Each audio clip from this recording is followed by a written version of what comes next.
Bago nga tayo magsimula, isang malaking shoutout kay Mario Martir, Chodoro Alonso, Jamie Amadar, Belo Joko, Ronald Verbosidad, at kay na rin dito kay Reynante Binlohan, kay Rose Dakay, at kay na rin kay Arnold Ocampo. Pag-usapan nga natin ang PBA dahil ang PBA nga ay tila ba'y humihina na raw ay nangarid sa mga nagrereklamong PBA fans.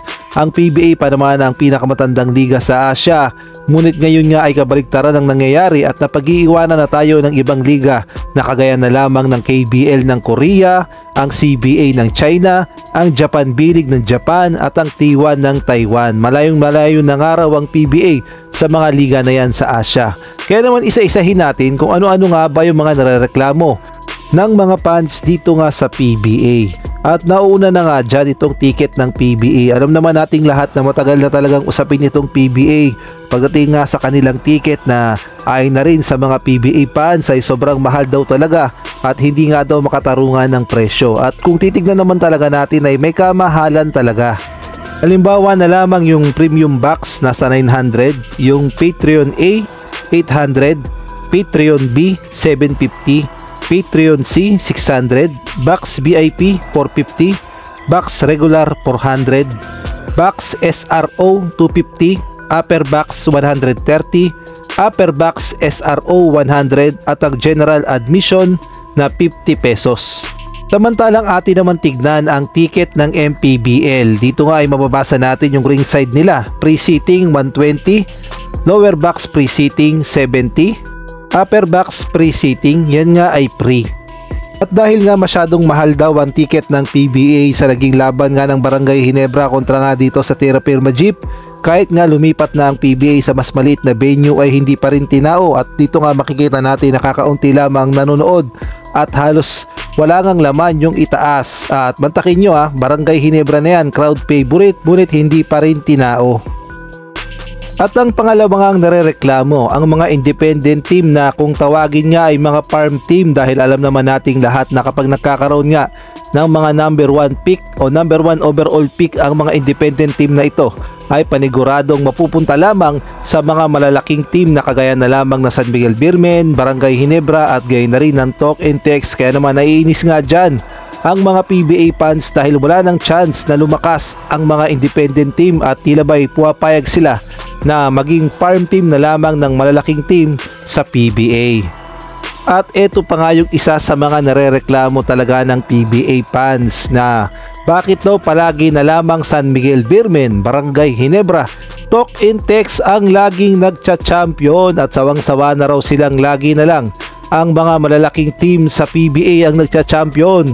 Hindi naman daw nakakagulat o hindi ba nakakapagtaka na hindi man lang mabigyan ng chance ang mga independent team na mag-champion man lang sa PBA dahil ang nagiging dahilan daw yung mga overall pick o first overall pick kasi ng mga independent team ay lagi na lamang kinukuha ng mga malalaking team sa PBA na kagaya na lamang ng Barangay Ginebra, San Miguel Beermen at Talk and Text. Kaya naman kapag daw nagkakaroon ng championship ang PBA ay alam na ng mga PBA fans na ang papasok ay San Miguel Beermen, Barangay Ginebra at Talk and Text.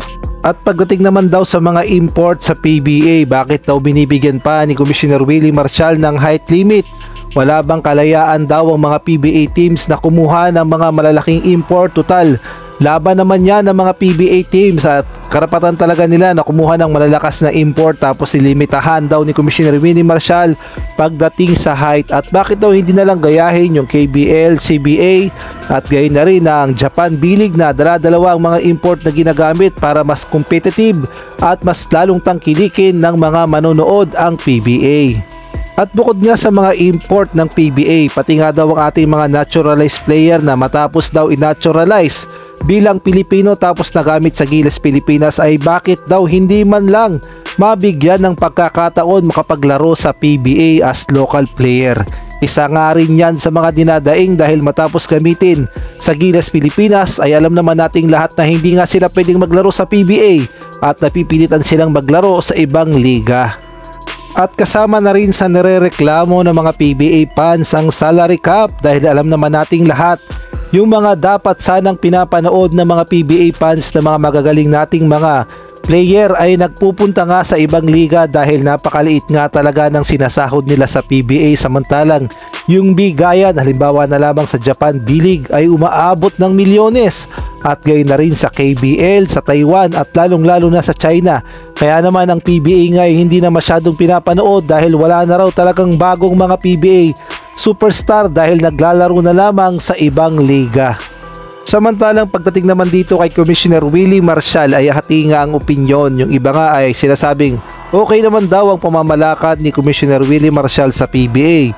Yung iba naman daw ay sana daw mag-resign na si Commissioner Willie Marcial at ipaubaya na lamang niya sa mas nakakabatang mga commissioner dahil si Commissioner Willie Marcial nga daw ay hindi nga daw masyadong magampanan ang tungkulin niya as PBA Commissioner. Ayan nga ang mga hinaing ng mga PBA fans na sana daw itong si Commissioner Willie Marcial kung gusto niyang tumagal sa PBA ay baguhin niya ang rules ng PBA. Samantalang dumako naman tayo sa ating kababayang si Justin Brownlee matapos nga ang kanyang mga naging successful na laro sa CBL at gayon na rin sa Pilita Jaya. Ay na nga sa mga report itong si Justin Brownlee ay babalik muna dito sa Pilipinas dahil ang liga nga ng Indonesia na IBL ay nakabreak muna dahil meron nga doon na Ramadan. At ayon nga dito sa post ni Ginebra Boy Bowlers, ang assistant ni Justin Brownlee, ang sabi nga Ramadan break sa IBL, uwi muna sa home court. So kumpirmado na nga na uwi muna si Justin Brownlee dito sa Pilipinas, kaya naman abang-abang na lang tayo kung makikisama siya sa mga laro ng Barangay Ginebra. At mukhang nakauwi na nga kasi dito nga sa post na ito mukhang nakikipag-practice na sa Barangay Ginebra tapos nakasuot pa ng Kobe Bryant na t-shirt.